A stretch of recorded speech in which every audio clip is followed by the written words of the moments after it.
Hello everyone, welcome to another session of learning with online biology tutorials. In this video, we will study about Michelson and Stahl experiment. Through this experiment, we will also learn that how the replication of DNA is semi-conservative in nature. As I said in the previous videos, years are also important. So what are you required to do? You are required to learn the name of the scientist along with the year in which they accomplished the experiment. So Michelson and Stahl, they did their experiment in 1958, right? The other two experiments related to the genetic material, they have already been explained. One was transformation, another was transduction. Both are equally important, so don't forget to watch them out. Let's get started with Michelson and Stahl experiment. These are the two scientists who worked to find out the semi-conservative replication of DNA.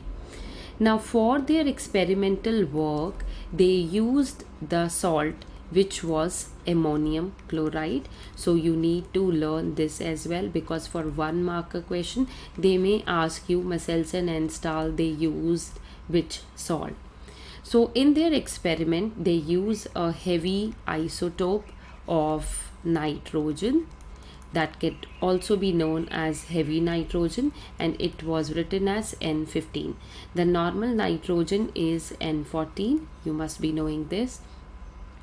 So how they proceeded their experiment, they took a petri dish, and in that petri dish they cultured bacteria.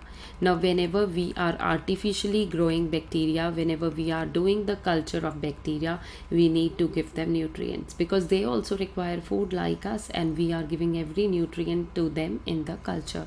So what they gave as a nutrient, they gave ammonium chloride, but the nitrogen in this ammonium chloride, it was N15 labeled. Another important thing for this experiment is that they use the technique of centrifugation. Centrifugation is a technique that was being used in transduction as well, wherein the components get separated basing upon their density, right? So the name of the instrument is centrifuge. I have talked about it in detail in the transduction. Do check it out from there. Okay, so here the spatial type of centrifugation process was used, and this was density gradient centrifugation.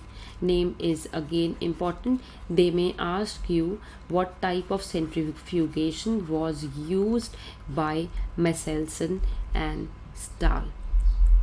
Okay, now which salt it used? It used cesium chloride, right? The salt that this density gradient centrifugation used, it was cesium chloride. This name is also important. Now let's see how they accomplished the experiment. They took a petri dish, and into that they use ammonium chloride, because this would be utilized as a nutrient by the growing bacterium. Remember, while conducting this experiment for the very first time, heavy nitrogen was used, and heavy nitrogen is N15, right? And bacteria, they have a generation time of 20 minutes. That means one cycle of replication will get over in the first 20 minutes. So they used the same concept, and then they did the centrifugation. While doing the centrifugation, they found that the entire nitrogen 15 was concentrated at the bottom. What was the reason for it? Because it was much denser, right? So next time, so this was their step number 1. Now we are going to discuss step number 2, right? In the second step, what they did, they transferred the bacterium in another petri dish, and this time the petri dish had the same salt, but the nitrogen was different. Means earlier it was N15, but this time it was N14, and this was the normal nitrogen, right? So after 20 minutes, again they separated the bacteria from the culture, and then again the centrifugation was done. This time what they found, that the band was formed a little above. That means this nitrogen was less denser. That's why it was there at a little above, right? So then what they did in the next generation, again they continued with the same petri dish, means second generation also had the same salt N14. So what they did, again they did the centrifugation, right? And this time what they found, that in spite of the previous band, they also had a band on the upper layer. That means this was much lighter in comparison to the previous one, because this one at the bottom, which has been colored by pink, this was the one that they received initially, and this one which they received now, it was much lighter, because the things when they settle upon, basing upon their density, the densest would be at the base, less denser a little above, and lighter would be of course at the top, right? So this was their finding. Now we will see how they interpreted it. Okay, so let's see. This was the DNA in the beginning, right? You can see that two strands are being seen, and of course these two strands will show all the properties, like they will be anti-parallel. One will be 5 to 3 prime and another would be 3 to 5 prime. Now what would have been happened in step number 2, you know that these are the two parental strands, and whenever a cell has to divide, it has to go in the interphase.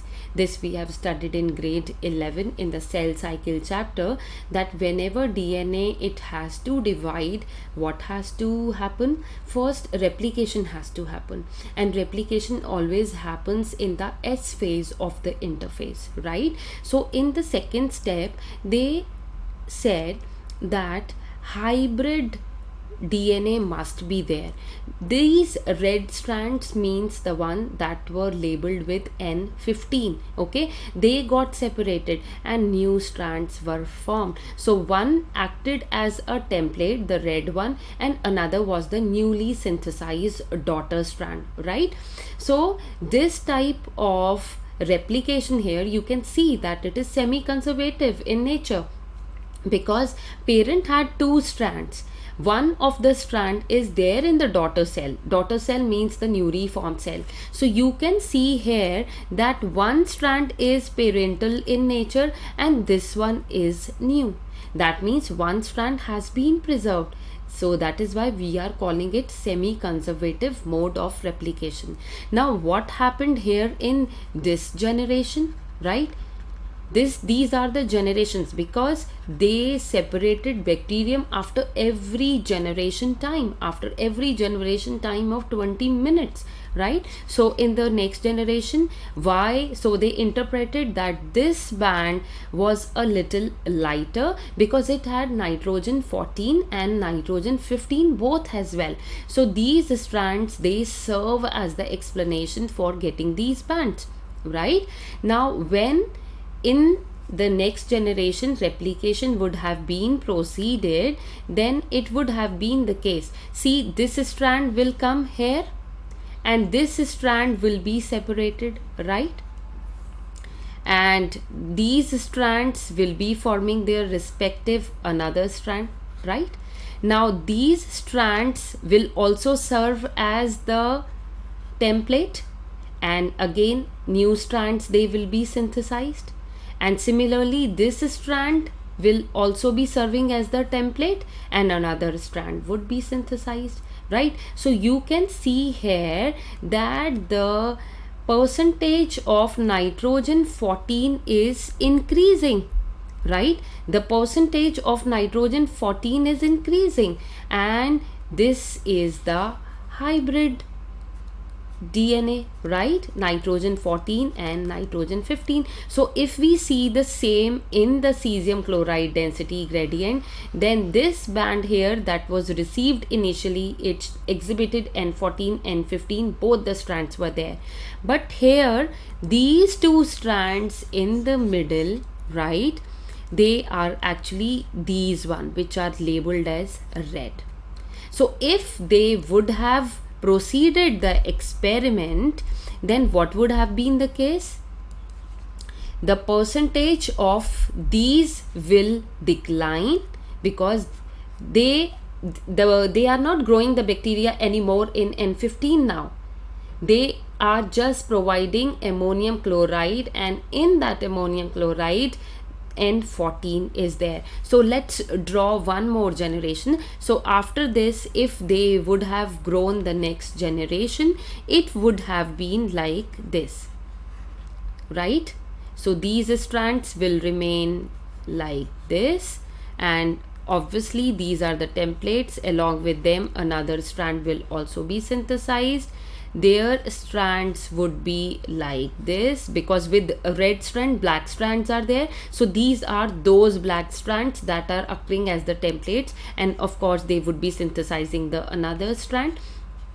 And these strands which are there above pink colored, they will also be serving as the template. So these 4 strands will be separating and they will be synthesizing the new strands. So you can see that the strands with N14, they are more now, and what is happening, N14 and N15, it is going to get reduced. So in other cycles, the percentage of N14 and 15 strand would be less, but the percentage of the above band, means the band here, it will continuously increase, because we are continuously growing the bacteria in the N14 medium.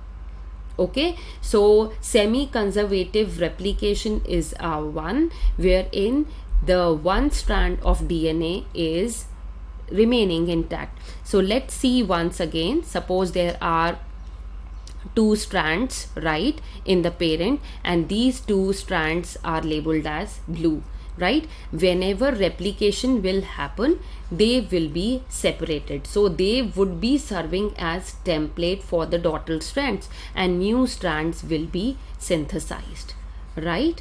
Now when these DNA strands, you can see on the screen, they have one template as that of the parent.